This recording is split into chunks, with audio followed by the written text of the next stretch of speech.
भाजपचे आमदार नितेश राणे काही वेळातच कोल्हापूरच्या सीपीआर रुग्णालयातून डिस्चार्ज घेणार आहेत। त्यांचं डिस्चार्ज बुक भरण्याचं काम सध्या सुरू आहे। जामीन मिळाल्यानंतर नितेश राणे हे पुढील उपचार खासगी रुग्णालयात घेणार आहेत। त्यामुळे आज कोल्हापुरातून डिस्चार्ज घेऊन ते ओरोस इथं वैद्यकीय तपासणी पूर्ण करून सावंतवाडीच्या कारागृहात हजर होणार आहेत। तिथे जामीन मिळाल्यानंतरची प्रक्रिया पूर्ण करून पुढील उपचाराकरता ते खासगी हॉस्पिटलमध्ये दाखल होणार आहेत। दरम्यान आज सकाळपासून पोलीस प्रशासन आणि आरोग्य प्रशासन त्यांच्या डिस्चार्जची कागदोपत्री प्रक्रिया पूर्ण करण्यामध्ये गुंतलं आहे। कोकणातून कार्यकर्ते सुद्धा रुग्णालय परिसरात दाखल होताना दिसतायत।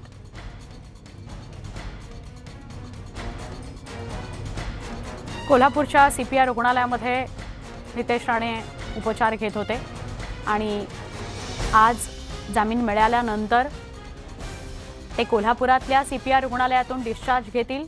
तिथून ते जामिनाची आपली प्रक्रिया पूर्ण करतील आणि मग ते खासगी रुग्णालयामध्ये जाऊन उपचार घेणार आहेत असं कळतंय। प्रतिनिधी ज्ञानेश्वर साळोखे यांच्याशी आपण अधिक बोलूया। ज्ञानेश्वर, काय अधिक माहिती? सुवर्ण, काही वेळातच नितेश राणे यांना डिस्चार्ज कोल्हापूर रुग्णालयातून मिळणार आहे। खरं तर त्यांना काल जामीन मिळाला आणि त्या जामीन मिळाल्यानंतर त्यांना आता खासगी रुग्णालयामध्ये उपचार घेण्याचा मार्ग मोकळा झालेला आहे। त्यांच्या प्रकृतीमध्ये वारंवार चढउतार होत होता आणि छातीत दुखू लागल्यामुळे ओरोस इथून त्यांना कोल्हापूरच्या सीपीआर रुग्णालयामध्ये आणण्यात आलं होतं आणि या ठिकाणी त्यांच्या बऱ्याच इथे वैद्यकीय तपासण्या करण्यात आल्या। काल सिटी एंजिओग्राफी त्यांची करण्यात येणार होती, मात्र त्यांना परत उपचार सुरू असल्यामुळे ही प्रक्रिया इथे पुन्हा पुढे ढकलली गेली होती।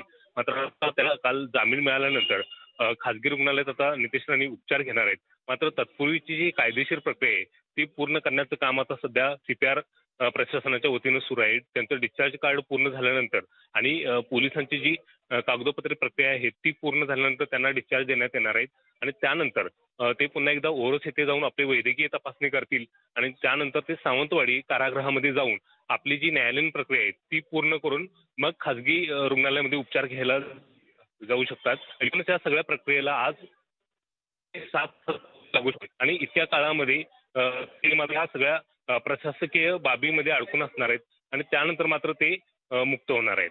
सुवर्ण, नक्की ज्ञानेश्वर, धन्यवाद आपण माहिती दिलीत त्याबद्दल।